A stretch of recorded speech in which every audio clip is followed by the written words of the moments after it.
नमस्कार दर्शकों, आंचलिक विज्ञान केंद्र भोपाल के इस YouTube चैनल में आप सभी का बहुत बहुत स्वागत है। हम आ गए हैं पुनः अपनी podcast series the quantum quest के अनदर एपिसोड के साथ। ये एपिसोड आपके लिए बहुत ही इम्पोर्टेंट और खास होने वाला है, क्योंकि इस एपिसोड में हम बात करने वाले हैं हमारी और आपकी हेल्थ डाइट पर।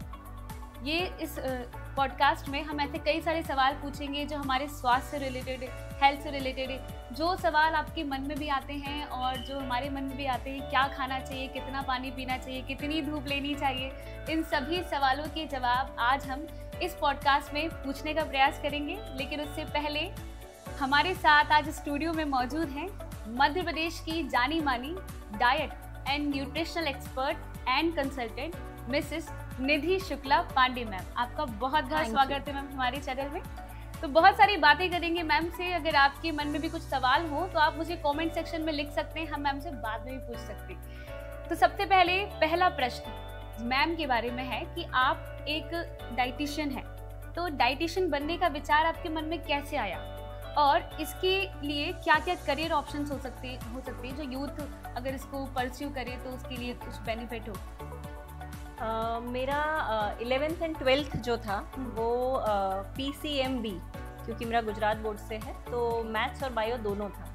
तो आई वॉज क्लियर कि इंजीनियरिंग नहीं करना है, मेडिकल नहीं करना है, पर क्या करना है ये क्लैरिटी नहीं थी। So when I found out this college जो SNDT मुंबई यूनिवर्सिटी से अफिलिएटेड था, तो मैंने BHSC न्यूट्रिशन ज्वाइन किया। न्यूट्रिशन वॉज द स्पेशलाइजेशन और सारे सब्जेक्ट्स मुझे बहुत अच्छे लगते गए। फिर मैंने मास्टर्स परस्यू किया और अब मई 2025 में मुझे 20 साल कंप्लीट हो जाएंगे प्रैक्टिस करते हुए। कांग्रेचुलेशंस। Thank you. और आपने जो करियर ऑप्शंस की बात कही, तो जब हम पढ़ते थे तब हमारे फैकल्टीज बोलते थे कि न्यूट्रिशन इज द फ्यूचर।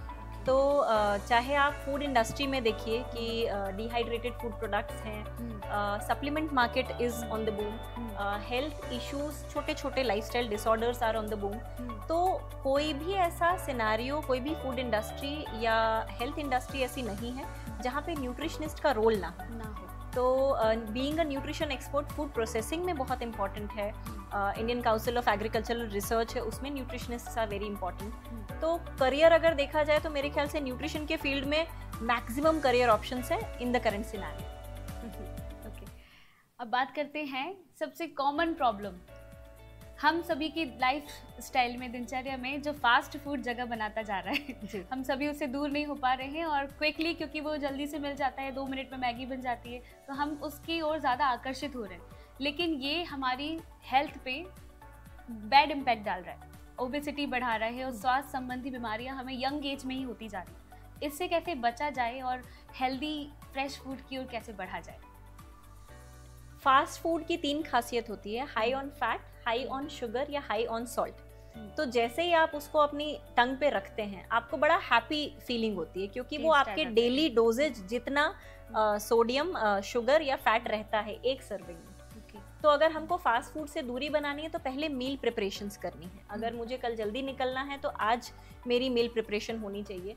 मुझे बहुत ज़्यादा क्रिएटिव होने के बदले बेसिक पे कॉन्सेंट्रेट करना है। सीरियल्स कितने हैं, प्रोटीन्स कितने हैं, मुझे विटामिन्स मिनरल्स मिल रहे हैं या नहीं, ठीक है, और क्या मेरे पास प्रोटीन के ऐसे सोर्सेज हैं जो मुझे डाइजेशन के लिए ईजी हैं। तो मुझे लगता है एक बेसिक डाइट का आइडिया आपको होना चाहिए। अगर नहीं है तो प्लीज़ किसी डाइटिशियन को कंसल्ट करके एक जनरल डाइट प्लान बनवाइए कि मुझे दिन भर में क्या क्या खाना चाहिए एज पर माई एज। जैसे ही आप वो डाइट प्लान बनाएंगे आप अपने आप कॉन्शियस हो जाएंगे। इससे हम दूर हो सकते हैं फास्ट फूड से। एक और बड़ी प्रॉब्लम है जो अब ट्रेंड हो रही है, लोगों को यंग एज में हार्ट अटैक्स आ रहे हैं। इसका क्या कारण है और इससे कैसे बचा जाए? कोविड ने हमारी बॉडीज को बहुत चेंज किया है। दैट वाज अ वायरस जो अनप्रेसिडेंटेड था, हमें नहीं पता, अभी भी हम डॉक्यूमेंट नहीं कर पा रहे कि क्या क्या चेंजेस हैं। So one of them is कि कोलेस्ट्रॉल डिपॉजिट्स आपके ब्लड में बढ़ रहे हैं, ब्लड की थिकनेस बढ़ रही है। तो एक बेसिक वर्कआउट रूटीन इनकॉर्पोरेट कीजिए, जितना करते बन रहा है उतना। जहां आपको लगे कि अब नहीं बन रहा वहां पे रुक जाइए। अननेसेसरी बहुत हेवी वर्कआउट्स या जीरो वर्कआउट्स दोनों ही नुकसानदायक हैं। ऐसी सारी चीजें जिनमें से कुकिंग के टाइम धुआं उठता है, तेल का धुआं उठता है, नॉर्मल धुआं उठता है, ये सारी ही चीजें आपकी बॉडी की इम्यूनिटी भी वीक करती है, आपके ब्लड को थिकर करती है, ट्राइग्लिसराइड्स बढ़ाती है। तो इन सारी चीजों को लिमिट में कंज्यूम कीजिए और उसका ट्रैकिंग रखिए कि ये हमने वीक में इतनी बार कंज्यूम किया है। ये आपके प्रिवेंटिव स्टेप्स हो सकते हैं। अगला सवाल मैम चाय लवर के लिए जो लोग चाय लवर बनना चाहते हैं, कॉफ़ी लवर है कुछ, तो चाय और कॉफ़ी जो हमने देखा है, एक रिसर्च भी हुई है कि 62% इंडियंस चाय और कॉफ़ी के पसंद करते हैं चाय और कॉफ़ी को। वो हमारी हेल्थ के लिए क्या इम्पैक्ट करते हैं, अच्छा बुरा, मतलब हमें कितना इंटेक करना चाहिए? अगर आपकी उस पर डिपेंडेंसी है, चाय के बिना मेरा दिन नहीं शुरू होता, चाय के बिना मेरा दिमाग नहीं चलता, then it is not good. पर अगर आपकी नॉर्मल वर्क एफिशिएंसी को वो हल्का सा बढ़ा देता है तो इट इज़ ओके।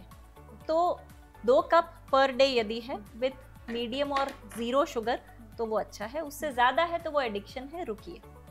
अच्छा, तो चाय या कॉफ़ी विच इज़ बेटर?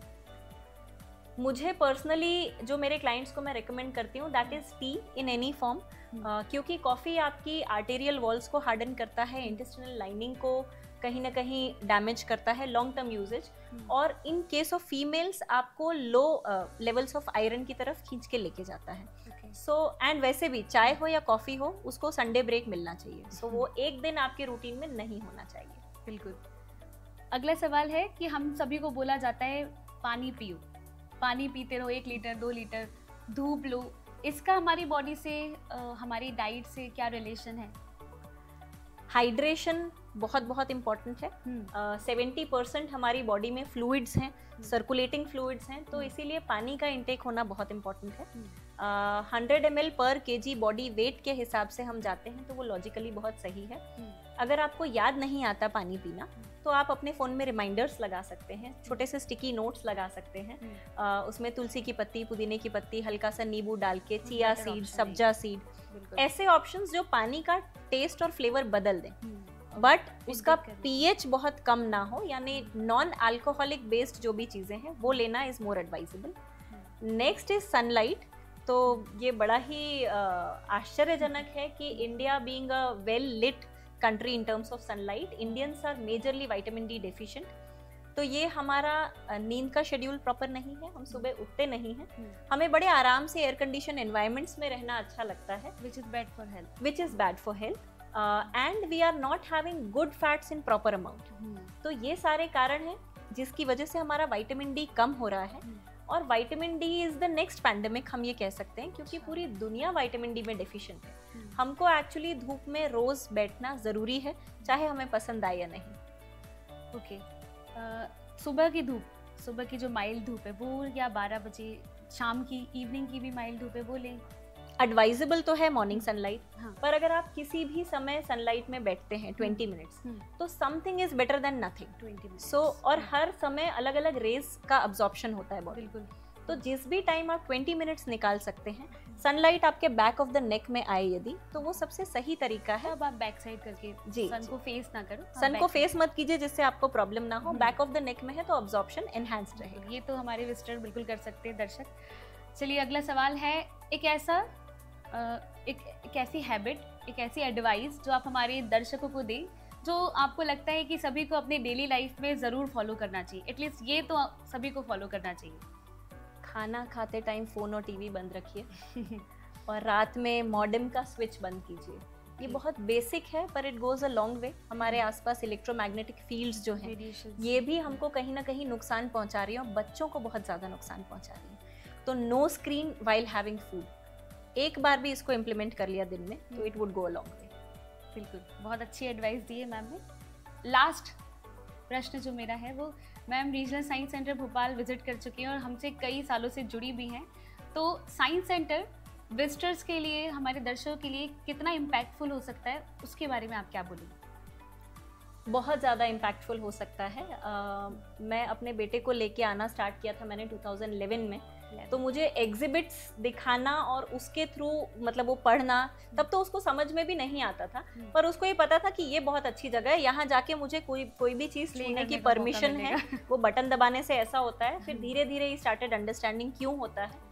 बाहर भी बहुत सारी जगह है खेलने की, तो मुझे साइंस सेंटर एक फैमिली आउटिंग के लिए बहुत अच्छी जगह लगती है। एंड आई थिंक अगर आप बच्चों में एक्चुअली साइंस के लिए लॉजिक, रीजनिंग डेवलप करना चाहते हैं तो this is a must place to come. चाहे आप उनको बाहर खेलने के लिए कहें या अंदर के एग्जिबिट्स देखने के लिए कहें, it is a must visit place. Thank you so much ma'am, बहुत ही अच्छा लगा आपसे बात करके, और काफ़ी सारे सवालों के जवाब हमने जाने। इस एपिसोड को हम यहीं पे समाप्त करते हैं और मिलते हैं अगले एपिसोड के साथ। तो आपको स्क्रीन पे कुछ QR कोड्स दिखाई देने वाले हैं, ये रहे। अब आप इनको स्कैन करके हमें सोशल मीडिया पे भी फॉलो कर सकते हैं और विज्ञान से जुड़ी तमाम जानकारियाँ आप घर बैठे ही प्राप्त कर सकते हैं। आपका बहुत बहुत धन्यवाद।